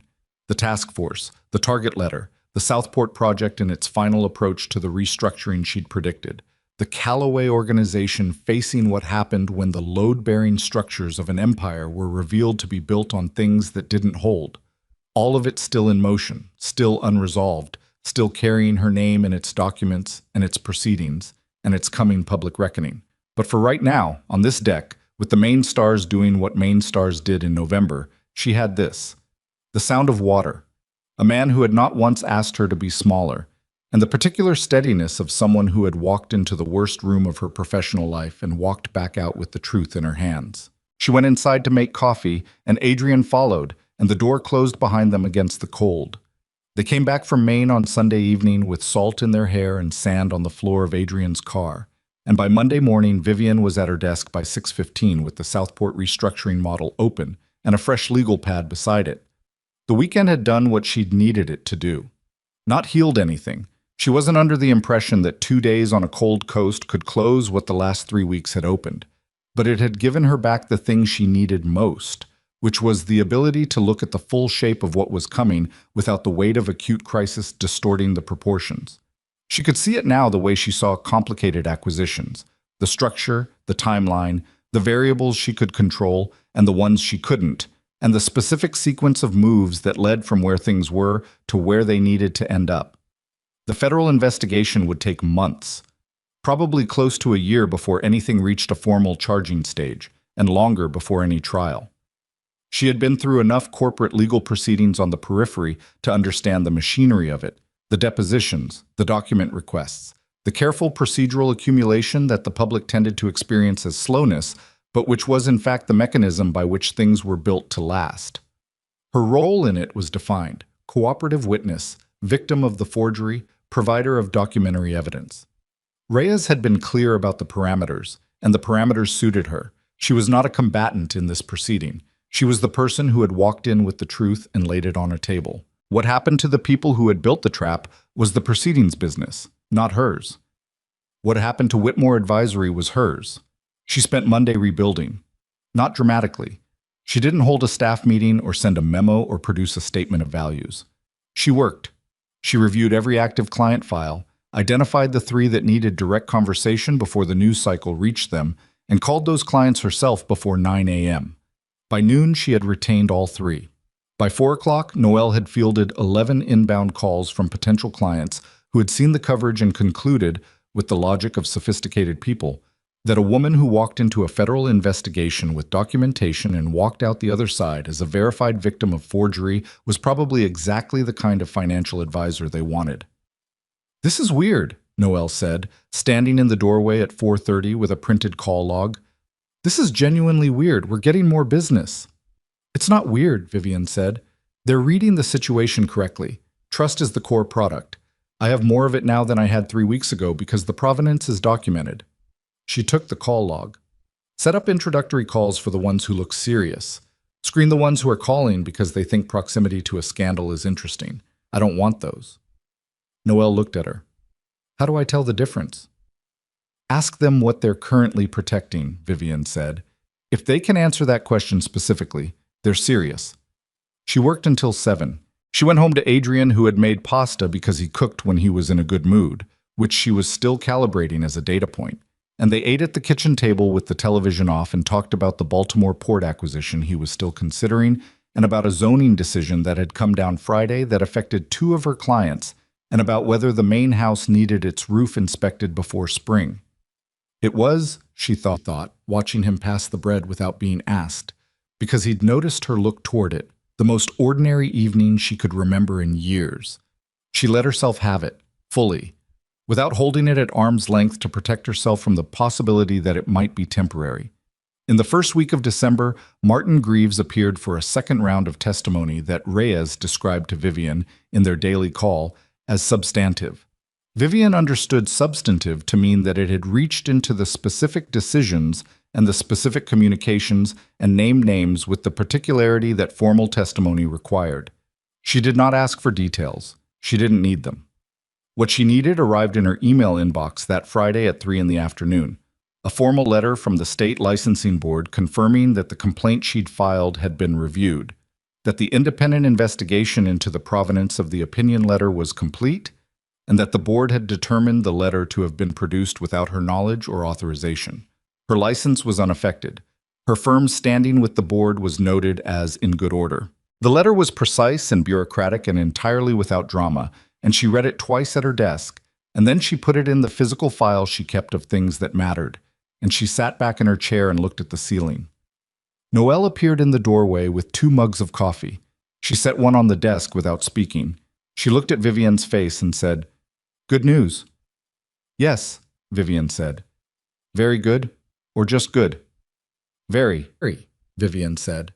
Noelle picked up her own mug and raised it slightly. Vivian picked up hers and raised it back. And that was the entirety of the celebration, which was exactly right. The Southport Harbor development entered emergency restructuring proceedings on December 14th, 17 days later than her model had projected, which she noted in the margin of the relevant page with a brief annotation and then filed the model in the completed section of her archive. The announcement was covered in the business press with the careful language of financial journalism, liquidity challenges, restructuring advisors appointed, investors seeking clarity, which translated, for anyone who could read between the lines, to exactly what she had told Damien in her office 2 months ago. The project was in cascade and the window for preventive action had closed. She saw the coverage on a Tuesday morning and felt nothing that surprised her. The project's failure was a fact she'd been living with for over a year. It had its own logic and its own timeline, and it had arrived on schedule regardless of everything else that had happened around it. She did think briefly about the 300 investors Damien had mentioned on the phone. She thought about them with the specificity that came from 20 years of understanding that financial catastrophes were not abstractions. They were people's retirement savings, people's inheritance plans, people's college funds. That part was not without weight. It never was. The weight of it was exactly why she'd filed the reports. And the reports had been ignored. She could carry the weight of the outcome, or she could carry the weight of a choice she hadn't made. She chose the second. Damien called that Tuesday evening at 6:47 p.m. She was still at the office. She almost let it go to voicemail. Then she answered. "I saw the announcement," she said before he could speak. "Yeah." His voice was flat with a particular kind of exhaustion that she recognized because she'd heard it from executives after acquisitions failed, from partners after deals collapsed, from people who had been carrying something heavy for long enough that the arrival of the worst no longer shocked them, but simply landed. "It's official." "How bad is your exposure?" "Manageable," he said. My attorney has spent 6 weeks managing it. The direct Callaway Holdings position is insulated by the structure of the holding entity. A pause. My father's situation is less manageable. I know, she said. Another pause. She could hear him in what sounded like a quiet room, not the study, not the estate, somewhere smaller. I told him what you told me, Damien said, on the Saturday after the gala. I told him not to make another move before Monday. She absorbed this. Did he listen? He didn't make another call, Damien said. So, partially. She thought about Vincent Calloway's voice at 2 in the morning, the perfect calibration of it, the offer dressed as a landscape. He underestimated what I already had, she said. He underestimates women consistently, Damien said. And then, after a beat, he underestimated you specifically, for years. I should have corrected that. I didn't. She didn't respond to that immediately. There was nothing to respond to. It was true, and it was an acknowledgement of something she'd long understood, and acknowledgments of things that were already understood didn't require validation. Damien, she said, what do you need from this call? A pause. Long enough that she could hear him breathe. I needed to hear your voice, he said, and then, before she could respond, I'm not asking for anything. I know what I cost you. I know what the last 4 months have been because of choices I made. He stopped, started again. I needed to hear that you were all right. She looked at the window of her office, at the city dark outside it. She thought about the guest suite with the locked door, and the ring on the desk, and the woman in the silk robe. And she thought about how long ago all of that felt, and how close it still was when she pressed on it. I'm all right, she said. I'm better than all right. I know, he said. I can hear it. She heard something in his voice that she couldn't name and didn't try to. There were things about Damien Calloway that she had loved genuinely, and those things didn't stop being real because he had been careless with them. She wasn't going to pretend otherwise. She also wasn't going to let the reality of what they had been construct a debt she didn't owe. Take care of yourself, she said. Deal with what's coming directly. Don't try to manage around it. Vivian, good night, Damien, she said. She put the phone down. She sat with her hands flat on the desk for a moment.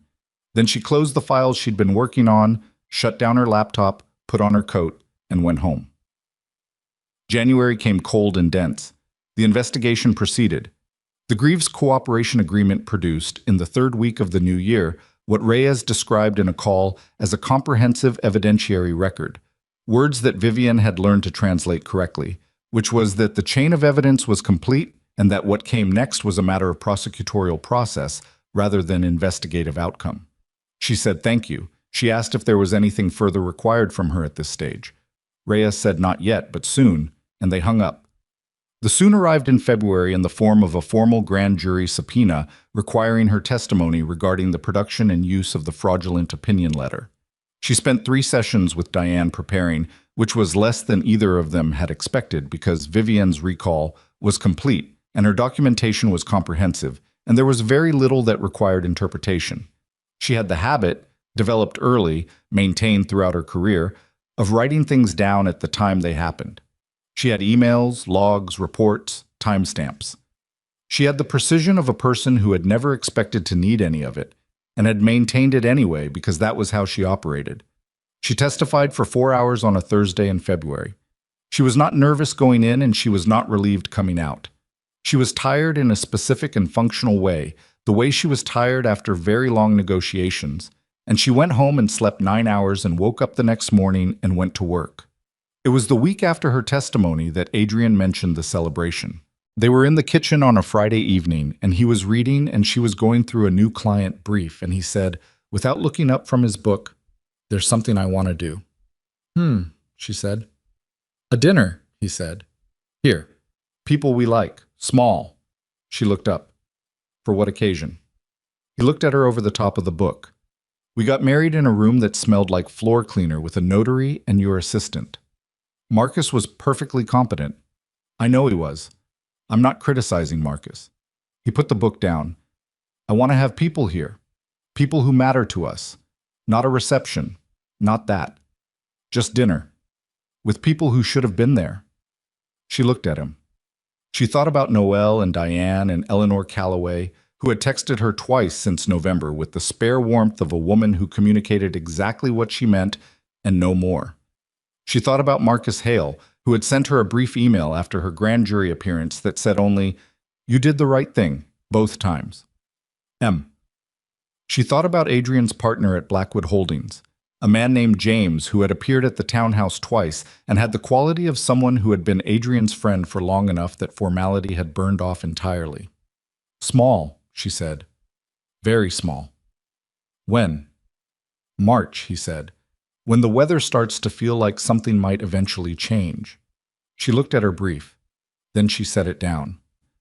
"Okay," she said. "March." They sent 12 invitations, 11 accepted. The 12th was a longtime client of hers who had a family illness and sent his regrets with a handwritten note that she kept because the handwriting was beautiful. The dinner was on a Saturday in the middle of March, which in Boston meant the snow was still present, but the light had shifted to something that suggested future rather than endurance. Adrian had the house catered by a chef he knew rather than a service he didn't, a distinction that mattered because the food was made by someone who cared about it rather than someone running a volume operation. The table was long enough for 12 and not so formal that it became an event.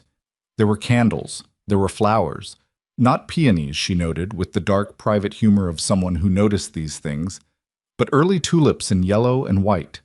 She wore a gown the color of pale ivory. She had bought it in January from a designer she'd worked with on a charity event years ago, a woman who understood that what clothes needed to do was not announce anything, but simply allow the person inside them to be fully themselves. The gown did that. It had clean lines and no ornamentation except at the cuffs, and she looked at herself in the mirror before going downstairs and saw a woman she recognized. Not the woman from the guest suite doorway with the locked lock and the 4 minutes of crying. Not the woman who had put an engagement ring in a box, or the woman who had stood in a federal corridor reading an email 3 times, or the woman on a dark main deck looking at stars. All of those women, integrated, carried forward, present. She went downstairs. The evening unfolded the way evenings did when the people at the table genuinely wanted to be there, with the specific warmth of gathered history, overlapping conversations, the occasional burst of laughter that surprised even the person who produced it. Eleanor Calloway sat at Vivian's right and spoke in the precise, economical way she always spoke, and at one point laid her hand over Vivian's on the table and said simply, "You handled this with more grace than any of it deserved." And Vivian said, "I had help." And Eleanor looked at Adrian at the far end of the table and said, "Yes, that's apparent," with the tone of a woman who had spent 40 years assessing men and knew what she was looking at.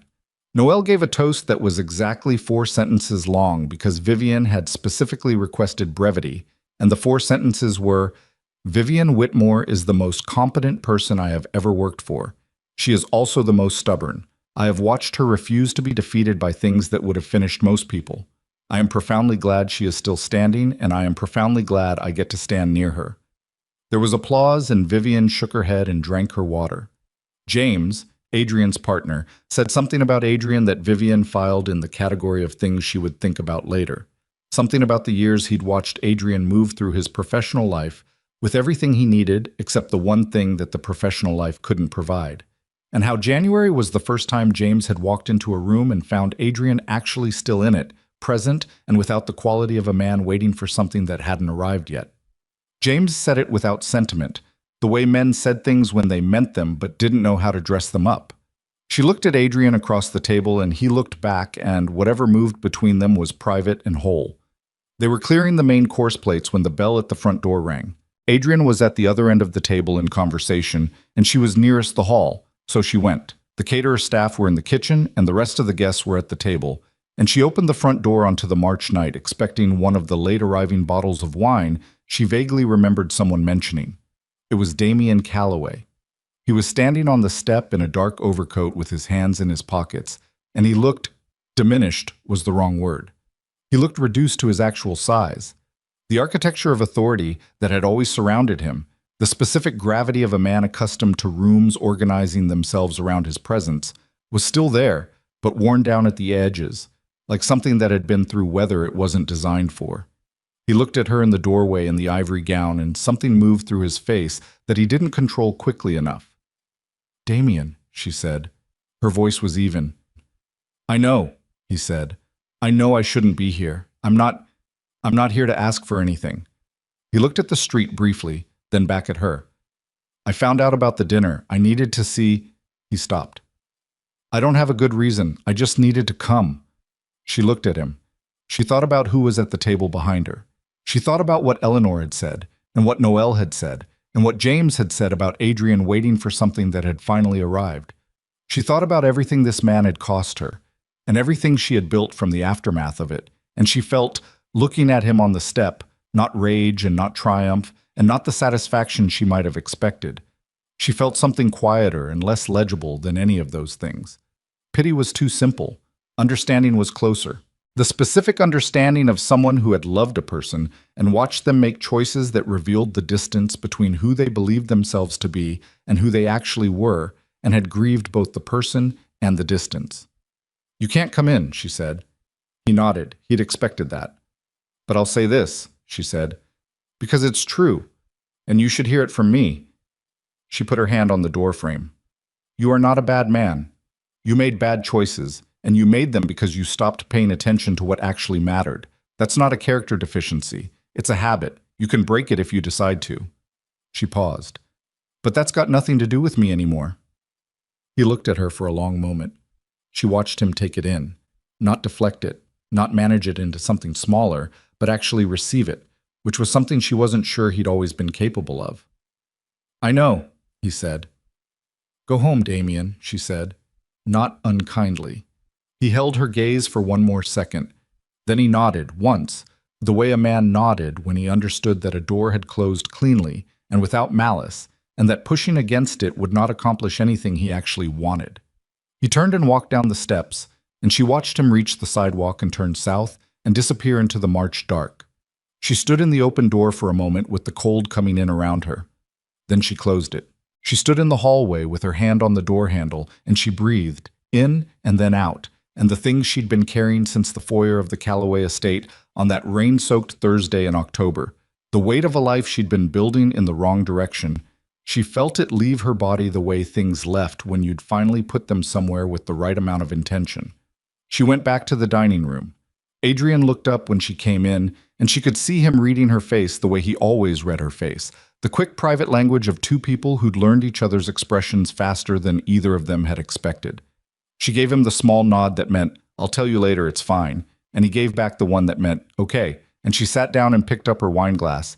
And James was in the middle of a story about a port negotiation that had apparently involved a bilingual misunderstanding about tide schedules, and she found herself laughing before the story was finished. The dinner wound down the way good dinners did. Slowly, without anyone particularly wanting to leave, the conversation migrating from the table to the living room and spreading into smaller groupings, and finally contracting to the last few people standing in the hall with their coats saying the things people said when they were genuinely reluctant to end an evening. Eleanor left last of the guests, pressing Vivian's hand at the door and saying nothing except her name, which was enough. When the door closed for the final time, the house was quiet and warm and slightly disordered with the pleasant disorder of a night that had been fully lived in. She found Adrian in the kitchen running water over the wine glasses the caterers had left, which was unnecessary since the caterers would return in the morning, but which she recognized as his version of what she did with a legal pad and a pen, the need to do something with his hands at the end of a significant thing. She stood in the kitchen doorway and watched him and said, Damien was at the door. His hand stilled over the glass. Then he set it down and turned around. When? During the main course. I went to the door because I thought it was the wine someone mentioned. She leaned against the frame. He said he didn't have a good reason for coming. He just needed to. Adrian looked at her. What did you say to him? I told him he couldn't come in, and I told him he wasn't a bad man, but that he'd made bad choices, and that he could change it if he decided to. And I told him it had nothing to do with me anymore.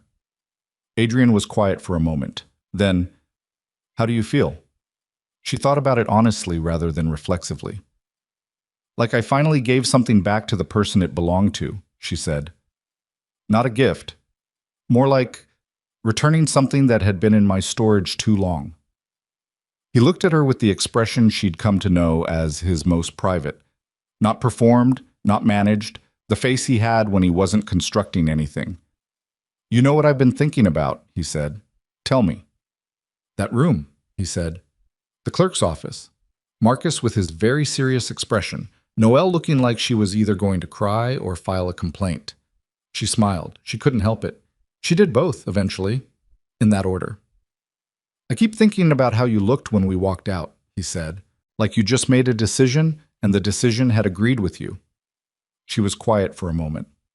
Outside, Boston was doing its late Saturday night thing, the distant sound of it reaching them muffled through the brick walls. The kitchen was warm and slightly bright, the overhead light doing what overhead lights did, which was illuminate things without flattering them. "I was terrified," she said. "I didn't tell you that." "I know," he said. "I could see it." "And you said, 'Do you want to get lunch?' Like we'd just renewed a subscription." "I was terrified too," he said. "Lunch seemed like a solid foundation."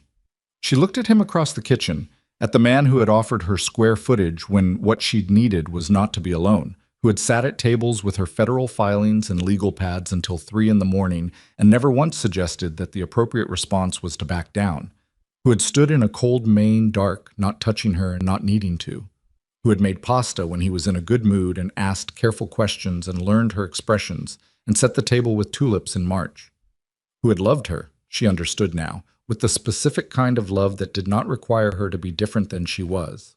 Not quieter, not smaller, not more convenient, not shaped to fit a frame someone else had built. The kind that arrived as a given rather than a transaction. She crossed the kitchen. She stopped in front of him with the counter at her back, and she looked at him and she said, very simply, "I love you." He looked at her. Something in him shifted, not dramatically, but the way things shifted when a structural tension released. A small, almost invisible settling. "I know," he said. "I know you know," she said. "I'm saying it anyway." He put his hand against the side of her face, carefully, the way he did everything that mattered to him. "I love you," he said. "I've loved you for about 4 years longer than is reasonable given our professional adversarial relationship." 2 wins to 1, she said. "I'd like to revisit the methodology on the third," he said, and she laughed again, the real kind, the kind that started somewhere below the sternum, and he was laughing too, and they stood in the kitchen after the dinner that should have been a wedding reception in a house that was actually a home. And it was enough. More than enough. It was the right proportion. March moved into April. The federal investigation produced in the second week of April a formal indictment, Vincent Calloway, on 3 counts of wire fraud and 1 count of conspiracy in connection with the fraudulent Southport financing. The charges were specific and documented, and the indictment included, as a supporting exhibit, the access log from her IT system and the Greaves testimony and the phone record of the 2 a.m. call. She read the indictment in its public filing form on a Wednesday morning, and then she sent a brief email to Reyes thanking her for the professional conduct of the investigation, which was a specific and deliberate thing to say because it was true. Reyes replied within the hour, "Thank you for bringing it forward." That took something. CR Vivian filed the email in the folder she kept of things she wanted to remember. Damien released a public statement the same day, acknowledging the indictment and separating his position from his father's with the language of a man who had spent months in the company of very good attorneys and who had also, she sensed, spent some time arriving at an honest relationship with his own culpability. The statement was not defensive. It did not minimize. It said that the decisions made in the Southport matter had caused harm to investors and that this harm was real and would be addressed through the restructuring proceedings, and that the Calloway organization would cooperate fully with all relevant authorities. It was the statement of a man who had decided to deal with what was coming directly, which was what she told him to do in December. She read it twice. She found it adequate. She filed it in the category of things that were true and had been dealt with and no longer required her attention. Arabella Voss had left the Calloway estate sometime in January. Vivian heard this through Eleanor, who mentioned it with the precision of someone who was reporting a fact and not editorializing, and who added only that Damien had been spending most evenings at the federal street office rather than going home, which Eleanor seemed to regard as a reasonable response to circumstances. Vivian had no particular feeling about Arabella's departure.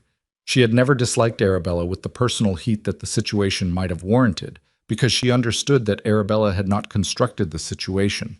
She had simply occupied a space that Damien had created, the space being the problem, not the occupant. In May, Whitmore Advisory expanded. She hired 2 analysts, both from firms she'd vetted carefully, both with the specific qualities she required, which were not brilliance exactly, but the combination of intellectual rigor and professional honesty that was rarer and more valuable. She renovated the office, which had needed it for 2 years, and which she'd been postponing for reasons she could no longer remember as sensible. She bought a new desk. She kept the old couch in the corner because she still worked late sometimes and the couch was reliable. In May, she also, with the careful professional language of an advisory opinion, submitted a framework for restructuring the Southport secondary debt to the court-appointed restructuring team. She submitted it not as a party to the proceedings, but as an independent expert, an arrangement that Diane had structured carefully to ensure that it could not be read as involvement in the original project. The framework was used. The restructuring team adapted it, as restructuring teams always adapted things, but the core architecture was hers and it worked, and the secondary investors recovered 62 cents on the dollar, which was not whole and was not a victory, and was considerably better than the 20 cents the terminal cascade would have produced. She told no one about the submission except Adrian and Diane. She did not want credit, and she did not want the story to become about her returning to save something she'd already tried to save. It wasn't that. It was more private than that. The professional satisfaction of a model that had worked applied to a problem she'd understood longer than anyone else involved, because leaving a situation didn't require you to stop being competent. The summer arrived. Boston in July was the version of itself that reminded you why people lived there despite the winters, bright and salt-aired and full of the specific energy of a city that knew it was briefly at its best and was making use of it. She and Adrian went back to Maine for a week, and this time she slept 8 hours a night and cooked enormous breakfasts and read 3 books and walked on the beach in the morning with her shoes off, which was irrational given the temperature of the water in Maine in July, but felt correct. She thought about the October Thursday that had started all of this. The rain on the gate, the suitcase and the briefcase, the unlocked door. She thought about the shoes at the foyer table and the peonies with their heads drooping, and the woman at the vanity who had looked at her in the mirror with faint annoyance. She could trace the whole line of it from there to here. The guest suite, the ring, the call to Adrian, the county clerk's office, the corridor at the gala, the email she'd read 3 times, the federal building in the November cold, the March dinner, and the man on the step and the kitchen afterward. It was not a line she would have drawn. None of it was the plan. She had arrived at all of it by dealing with what was directly in front of her, one thing at a time, with as much honesty and precision as she could manage. And what had accumulated from that process was a life she would not have designed, but would not trade. On the last morning of the Maine week, she woke before Adrian and sat on the deck with her coffee and watched the water do what the water always did, which was exist with complete indifference to human events and be beautiful anyway. She had a yellow legal pad on the deck table. She'd brought it out with the vague intention of reviewing some notes on the new client brief she'd started before the vacation, and she hadn't opened it. She opened it now and looked at the first page, which had the new client's name and some preliminary observations about their portfolio structure, and a question she'd written to herself. What is actually being protected here? She looked at the question for a while. Then she turned to a fresh page. She wrote 3 things. She wrote them the way she wrote things that were for herself rather than for any audience, without structure, without professional form, just the words as they arrived. I am a financial strategist with 20 years of work that stands on its own. I am a wife who married the right man in the wrong room at the right time. I am not a version of anyone else's story about what I am. She looked at the 3 lines. She felt no need to add anything to them. She heard movement inside the house. The sound of Adrian in the kitchen, the sound of water running, the particular rhythm of someone making coffee in a space they knew well. She had bought him a specific mug while they were in town 2 days ago. A blue ceramic one she'd seen in a shop window because it was the right weight, and she knew he preferred heavier mugs. And she could hear from the sound it made on the counter that he was using it. She closed the legal pad. The water was very still this morning, the light on it coming sideways, and the horizon was clear all the way to where it disappeared. She could hear the coffee being poured. She could hear him moving toward the door. She did not turn to look. She already knew what was there.